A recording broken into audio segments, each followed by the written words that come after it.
Don't deviate. Don't become frustrated. All you have to do to win this battle is stay on track. There are moments that try the human soul, that if the truth were told, all of us have had moments that we wanted to throw up our hands and walk away. Discouragement can creep in secretly. Discouragement is so bold that it will even hide behind a smile. Discouragement will walk right into a middle-class house. It won't just stop there. It'll go in a mansion and sit on the side of a jacuzzi and tell you life is not worth living. If you listen at discouragement, it will cause you to make bad decisions. It will cause you to think that life is not worth living. You will wonder if you're ever going to get out of what you're into. We all face situations that look like they'll never change. We know what God has promised, but when we look at the circumstances, it says we're stuck. There's no sign of things improving. But the scripture says the things we see are temporary, but the things we can't see are eternal. One translation says the things we see are subject to change. Here's the deal. Change is inevitable. No matter what's going on in your life, it's not permanent. Everything is going to change. Don't make a permanent decision over a temporary circumstance. Don't allow a moment of agony to make you draw a conclusion about life prematurely. Because if you just keep on walking with God, God has a way of making everything all right. Your health may not look good. It's subject to change. Your dream may seem impossible. That's subject to change. When thoughts tell you that it's permanent, instead of being discouraged, turn it around. Yes, it may look that way, but I know a secret. It is subject to change. When a caterpillar is crawling on the ground, barely moving, he looks up and sees a beautiful butterfly. The more he watches, the more depressed he gets. When he looks at his circumstances, there's nothing about them that says he will ever fly. If an expert examined him, he would give him no chance of taking flight. He has no wings. But there's something different about the caterpillar. In its DNA, it's been programmed at a certain time to develop wings. Even though it seems impossible, one day it does the impossible. All that time he thought he was stuck on the ground, he didn't realize it wasn't permanent. His wings were coming. Like that caterpillar, all your circumstances may say you'll never fly. You come from the wrong family. You'll always struggle in your finances, always be addicted. No, get ready. Your wings are coming. God did not create you to crawl. He created you to soar, to take new ground. Now quit being discouraged by what you see. What you see is subject to change. But it would be different if a caterpillar was born with wings that didn't work and eventually they were activated. But I believe one reason God made the caterpillar a worm without wings was to encourage us that when it seems the least likely for you to fly, no way you'll accomplish your dream, you can remember the caterpillar. If it went from being grounded to being a beautiful butterfly, then God can change what looks impossible to you. Now you may be in the caterpillar stage. Things don't look promising. God is saying, don't worry, your wings are coming. Your breakthrough is coming. You're not going to just get ahead. You're going to see supernatural opportunities, things that you couldn't make happen. When a caterpillar transforms into a butterfly, it doesn't just have the ability to crawl faster. It comes into a whole new dimension. When you get your wings, you're not going to just be better at what you can do right now. God is going to catapult you into a new dimension. Acceleration. Things are going to happen sooner than you thought. Should have taken you a lifetime to pay your house off, but you did it in a fraction of the time. What happened? You went from crawling to flying. That's the hand of God thrusting you ahead. You think you're doing good? Wait till you get your wings. You haven't seen, heard, or imagined what God has in store. He's going to open doors you never dreamed would open. You're going to discover gifts, talents, creativity that you didn't know you had. Are you believing what you're seeing or what you're hearing? What you see may be lack, caterpillar on the ground, but what God is speaking to your spirit is abundance, new levels. What you're hearing is more powerful than what you're seeing. If you stay focused on the drought, how big the problem is, that's going to keep you in a caterpillar mode. You have to get your mind going in the right direction. You can't think caterpillar thoughts and live a butterfly life. I can't get ahead. I've reached my limits. Your own thinking will keep your wings from developing. There will be a battle taking place in your mind between what you see and what you hear. I hear I'm a butterfly. I'm destined to do great things. Then that other voice, well, where are your wings? Sometimes there will be no sign that it's going to happen. That's when you have to dig down deep and say, God, my mind says I'm crazy, but I still believe what you promised is on the way. Part of this test is sometimes the situation will get worse before it gets better. If you will pass this test of things getting worse while you're doing the right thing, you will come into abundance. The getting worse is a sign that the breakthrough is coming. Even with the caterpillar, before it gets its wings, the caterpillar goes into a cocoon. In the cocoon, it's dark. He can't move. At least when he was a caterpillar, he could crawl around. Now, he's totally restricted. I'm sure he thinks, I was believing for wings. Now I have no mobility. It's worse than ever. In a little while, after that dark season, he comes out of the cocoon, not the same. Now it's a butterfly. Now you may be in the cocoon today. You're believing to get better, to take new ground, but it's gone the other way. It's all a part of the process. Don't get discouraged. You're about to come in to who you were created to be. That uncomfortable season when you were doing the right thing and the wrong thing was happening, it wasn't bad luck. It was a test. And because you stayed in faith, because you kept declaring abundance is coming, you're going to come out with your wings. No more barely getting by, living mediocre. This is a new day. No sickness, no addiction, no obstacle. What's trying to stop you is not permanent. Not only are you going to come out, but in the process, you're going to get your wings. When you're in the caterpillar stage, it's easy to talk yourself out of it. The way to stay in faith is keep reminding yourself, my wings are coming. Don't reduce what God promised you to fit your faith. Don't bring it down to your level. Come up to His level. Don't be limited by your faith. Stretch your faith.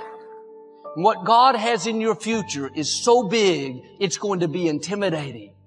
While you're excited, at the same time, you'll be tempted to shrink back. That's never happened in my family. God wouldn't have given it to you if He didn't have a way to bring it to pass. He is not asking you to figure it out. He's asking you to believe. When you believe, God can make things happen that you could never make happen. Keep your mind filled with faith. God is still on the throne. He's planned out your days for good. God didn't bring you this far to leave you. Yes, we're going to have disappointments, things we don't understand. You're not moved by what's not happening. You believe that God is in control and that what He promised will come to pass. Don't be intimidated by the opposition. That's a sign that you're close to your victory. Life is hard. See, for every time you have a plan, a dream, an aspiration or a goal, do you know what happens every time you have one of those? This thing comes along called life. Sometimes we have something that happens in our life that is a tipping point. It takes us over the edge. That drives us to a place where we just can't take it anymore, and all of a sudden we react to it. I appreciate every facet, every phase, what some may consider to be success, failure, opposition, ups, downs. I appreciate every facet of life, and I firmly believe that life is the greatest classroom. Right? And when I encounter situations, my perspective goes to a place of, okay, life, what are you trying to teach me right now? I'm wondering if there's anybody out there who has ever gotten to the point of exasperation, depressed enough and discouraged enough and frustrated enough that you just want out of your own life, out of your own skin, out of your own world. You can get in the car and just drive until you ran out of gas, and then get on a bus and go till you ran out of money, and wherever you were, change your name and turn into somebody else, because it's enough. What I learned along the way, everything that's happening to you is God is processing. Every difficult moment you're having, He just processing. That's all He's doing. Everything you're going through is preparing you for what you ask God for. And if you need to be tough when you get to where you're going, then He gonna toughen you. I need you to rejoice in the midst of opposition, in the midst of adversity, in the midst of trials. It's a big difference between quoting scripture and having to live it. Whatever you do, please don't quit. The danger of quitting is it has the possibility to become a habit, and then before long, you'll look up and you'll quit on your wife, you'll quit on your relationship with God, you'll quit on anything that brings a level of discomfort, and it doesn't give you the validation you want because you're not getting it and because you're not cut like that. Life is hard. See, for every time you have a plan, a dream, an aspiration, or a goal, do you know what happens every time you have one of those? This thing comes along called life. It happens to everybody. We got to wake up every single day. We got to fight and we got to build it. In the midst of opposition, adversity, and challenges, like I told the guys I played with, I don't care how tall your daddy was, you got to do your own growing. True courage is the ability to accept pain and start things without any guarantee of success, but also understanding that the ability to learn is a gift even when pain is your teacher. Life has disappointments. It's got peaks and valleys. You're going to lose somebody you care about one day. That's a valley. Somebody going to close the plant you thought was going to stay open so you could retire. That's a valley. Somebody going to fire you for an unjust cause. That's a valley. You judge the character of a person by where they stand in times of challenge and controversy. You got some of the most brilliant people on the face of this planet. When they hit adversity, they can't fight themselves out of a paper bag. And it's not even that they don't have the will, like they got it. It's that the perspective about the adversity isn't right. And I firmly believe perspective drives performance every day of the week. How an individual view what they do will always affect how they do what they do. You can stop thinking that life finna be easy, because I got news for you, it ain't. That's a false hope to think you're gonna have a wonderfully carefree life. That's unthinkable. What do you do when the clock is against you and you have enough wisdom to do it over, but you don't have enough time to do it over? What do you do when you miss your season and you miss your window of opportunity? There's a reason why it happened at this age. There's a reason why it happened at this level in life. It's not a mistake. It's not an accident. I had to learn how to appreciate a lot. To really understand the value of money, I had none. To just appreciate simple things, what I'm going to eat today, where I'm going to wash up at, where I'm going to bathe, all of that I was going through, that I was tripping with, that I did not appreciate or understand, I understand it now, because I'm on the other side of them troubles. And I understand what all them troubles was for. And even though I did not understand or appreciate the route He took me on, it was the route I had to go on. It's amazing because sometimes you cannot know you're blessed because you're going through a famine, only to find out that the thing that you were worried about is not nearly as significant as the thing that you had. I want to tell you that your opposition is your opportunity. The challenge of my life is to coexist between two things that are totally true, yet opposing each other, and my perspective is the only thing that makes the difference. I see bad things happening to people that I consider to be good people. So let me try to figure it out. It's somebody I love, somebody I respect. Now they're going through an extreme level of opposition and they've lost the thing that we both place our identity in. And so, yeah, I want to help him, but I really want to see how he's going to respond to the opposition. And he says he's a believer. In spite of the risk, in spite of the discomfort, in spite of my own human frailties, is this the opportunity hidden in the opposition? That one premise was the catalyst to changing my perspective on how to manage the rest of my life. I did not know that I cannot control the variables. I can only control the perspective. See, the route you on right now is the route you got to take. And it's very uniquely yours. This thing you going through, this just uniquely yours. You just got to understand you ain't the only one. You ain't the only one going through it.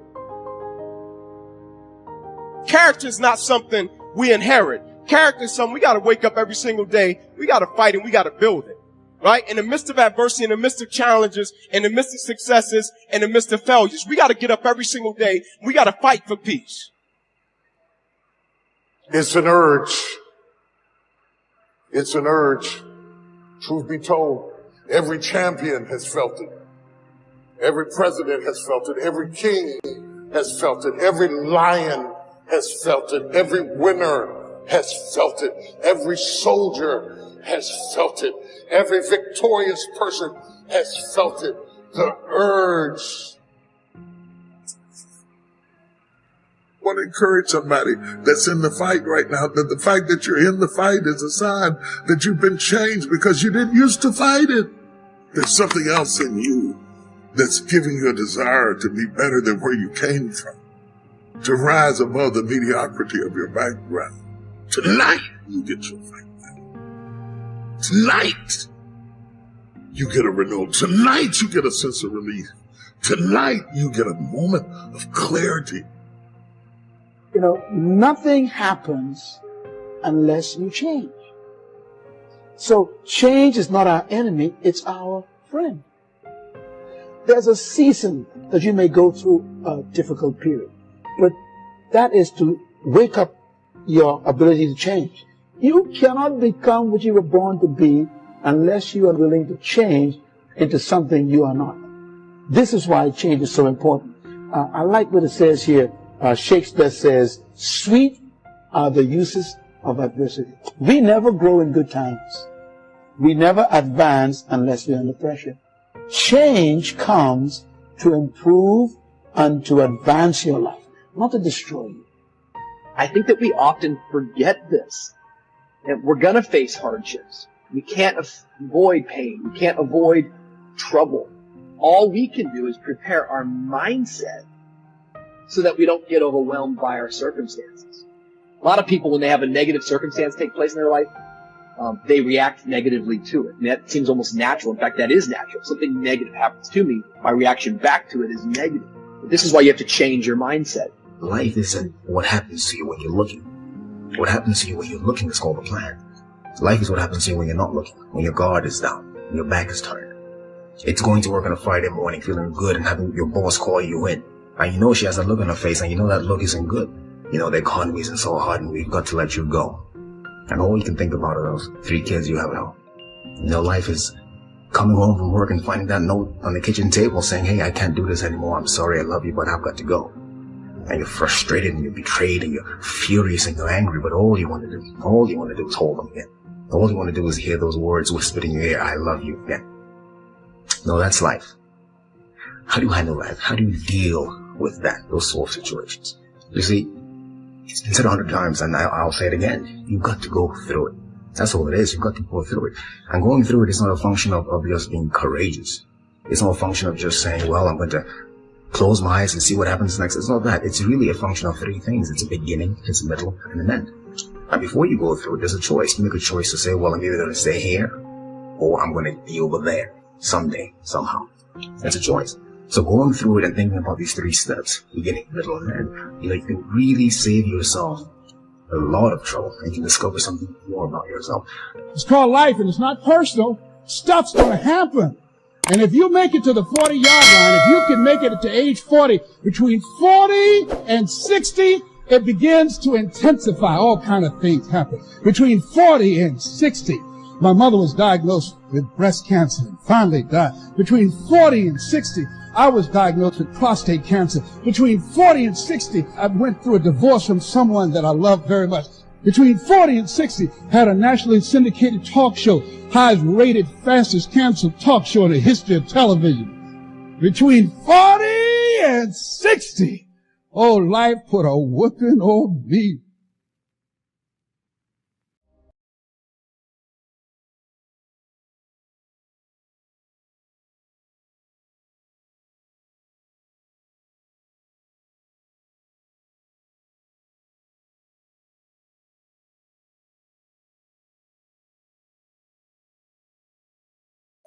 Hello guys, today our script is imagination is everything. Imagination is the spark of that ignited creativity, the key that unlocks the door to endless possibilities. It's the force that drives inventions. They was sparing from which art, science and progress flow. In the classroom, it's the teacher using students to think beyond the obvious or to dream big and explore new ideas. In the workshop, it's me. It's the inventor inventing a world where problems are solved and lives are improved by bold inventions.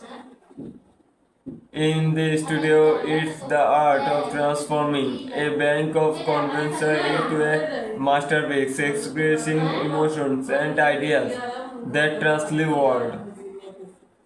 In the laboratory, the scientists passing the abundance of knowledge, driven by constantly a force of the power of imagination.